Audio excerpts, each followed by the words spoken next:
why SoFi? Have you been targeting fintech for a while? How did this come together? Yeah, a lot of the things that I do is try to look back at some of the best investments we've made, like Amazon and Tesla, and try to find patterns.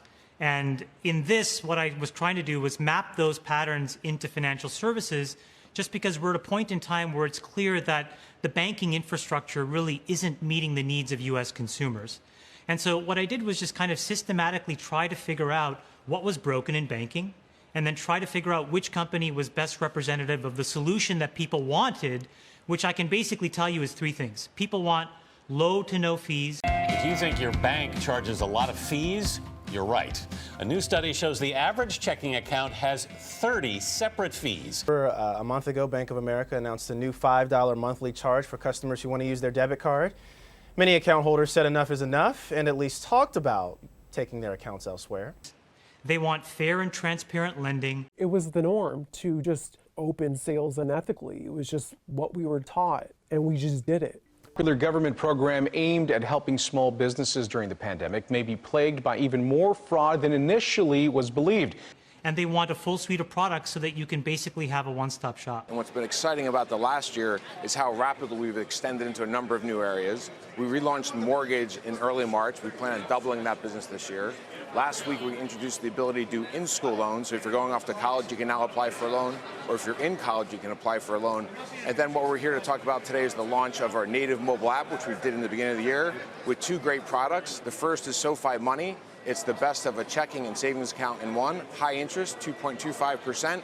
Requires no minimum balance, no spending amount, and most importantly, no fees. You can spend wherever you want, whenever you want, right from your phone or a debit card or ATM card, which we do 100% refunded ATM fees.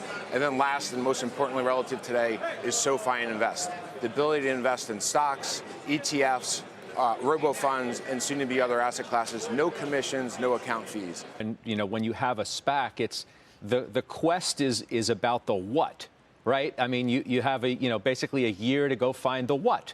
What company are you going to try and merge with and take public? What's not discussed so often is the who.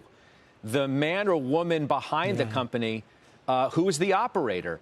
What is it about Anthony that is attractive? You have to rely on the person who's founded this company. And I want to tell you something about the CEO of SoFi, Anthony Noto.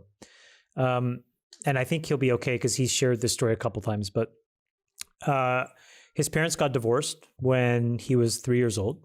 He grew up on welfare, food stamps, sort of free lunch kids until middle school. Went to the West Point. Was an all-star stock analyst, was the CFO of the NFL, was the CFO of Twitter, then the COO of Twitter. And you guys know my story, but, ended up in the United States after growing up in Canada, after escaping a civil war. I grew up on welfare, and I said to Anthony, what are the odds that two kids who grew up that way could have ended up in a moment where we were part of doing something really amazing that, for each of us was a meaningful accomplishment? And he said, only in America.